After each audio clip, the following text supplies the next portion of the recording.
Hi, in this video I'm just going to show you how you might use Google Forms to create a survey if that's how you'd like to collect some data for your management research report. So open up Google Drive. If you haven't got a Google Drive folders set up, then that's very easy to set up for yourself.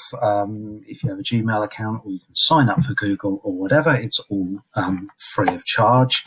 If you click New, and then you'll either have the options as I've got them here, or by clicking More, you should be able to access them. And you click Google Forms. And then putting it together is really fairly straightforward. You just type in a title for your survey here. This is where you put information and about your survey and about why you're collecting the data and so on. So you'll need quite a lot of information in there. That'll be the sort of participant information part of your study. And then below that, you just put the questions, and you have the option of various different sorts of questions. And I'd encourage you to think about what you're going to use these for before you put your question together. I would really not encourage you to use the short answer and paragraph versions. I think you're making your life more difficult if you do that, because you then need to start to analyze the data and interpret the data. I think you can avoid that. Multiple choice is pick one from a list. Checkboxes enables people to pick several options from a list. That might be useful, so think about which of those you might want to prefer. You can do a linear scale, so on a scale from 1 to 5, and you can add labels in from those, so that's from worst to best. And in the untitled question, that's where you put the text of the question. So, and if you have several of those, then you can have either a multiple choice grid, so with questions in the rows and columns which are options, or you could have a checkbox grid, and that enables people to pick several different choices for each row. So much like multiple choice and checkbox options, just for single questions here, you can ask several different things at the same time. So for example, you might want people to rate on a scale of 1 to 5, a dozen different elements of a reward package, or what have you.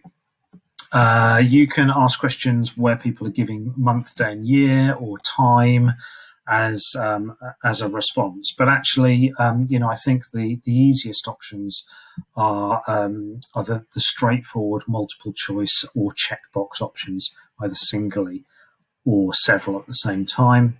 Linear scale is what you might know as a Likert scale. If you have a question you particularly like, you can duplicate it. You can ask it again and just change the question. And that's an easy way to ask a similar question over and over again. And you can go back and you can very easily, just by clicking on the question, you can change what the scale is, 1 to 5, 1 to 7. Sometimes you'll see people on a scale question, they will give an even number of options, and that's to avoid people just going down the middle. So sometimes a 4 label question is really nice, because then you're forcing people to pick. They don't just pick the sort of middle average option. Here you can add titles, you can add images or videos, you can put section breaks in there. If you want to, you click on the plus there, and that adds a question. You can drag your questions about. So if you decide that you would prefer this question to be right at the top, you can just move it to the top, and you can change the order of the questions really flexibly. That's great. The other thing that you can do down here is to force a question to be answered. So you'll have encountered this in surveys before, but you have to answer this question before you can proceed. So I would use that sparingly, really, and just be cautious about it. But if you feel that you need to use it, then you can. When you've got when your survey is ready, then you have various options. Sending it is you have various options to do that. One is to include emails in there and to put the message in like that. I find it's easiest just to get the link. The link, standardly, the link is horrific, and you can shorten it that way, and it looks more appealing. So you can do that. You just copy it, and then you can paste it into an email and send that round to people. If you wish to, you can change some of the settings. So you can change the presentation.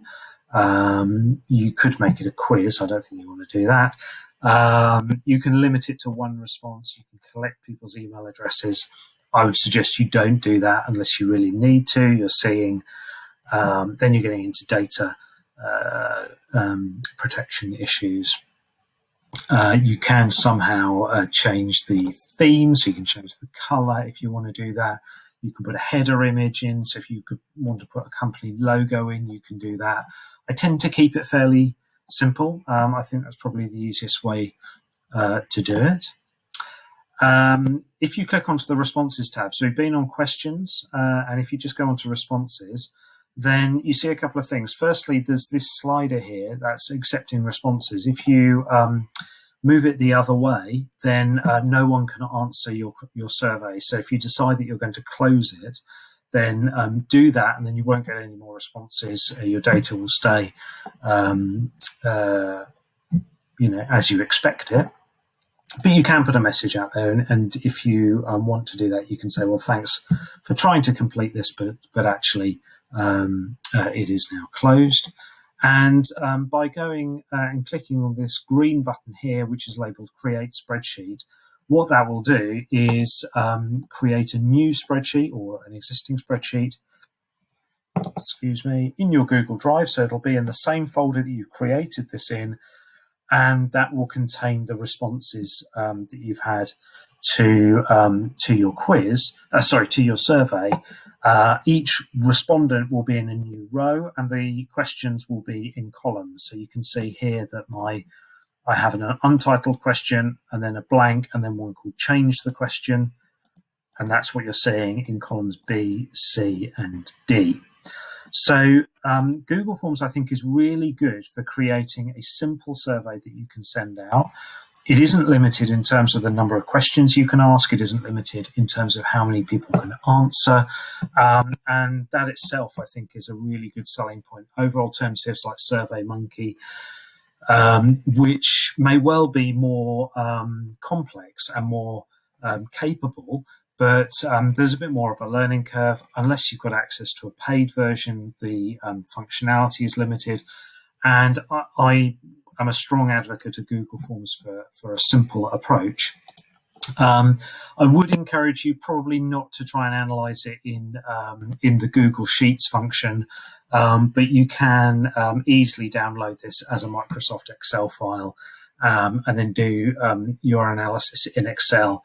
I think Excel tends to just be a little bit more capable and probably a bit easier. You're probably more used to using Excel.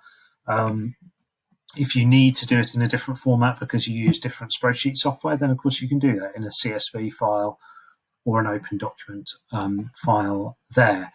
I'm going to stop the video now because I've talked for 10 minutes, but if you do have some more questions or if you want me to talk you through how to do something specific, then do get in touch, and I'll be very happy to help you in any way I can. But I hope that's been useful as a little introduction. And good luck. Play around with it. You can create lots of these. You can duplicate them easily. It's easy to send around for people to have a look at, and so I think it's a good tool to become familiar with. Okay, take care.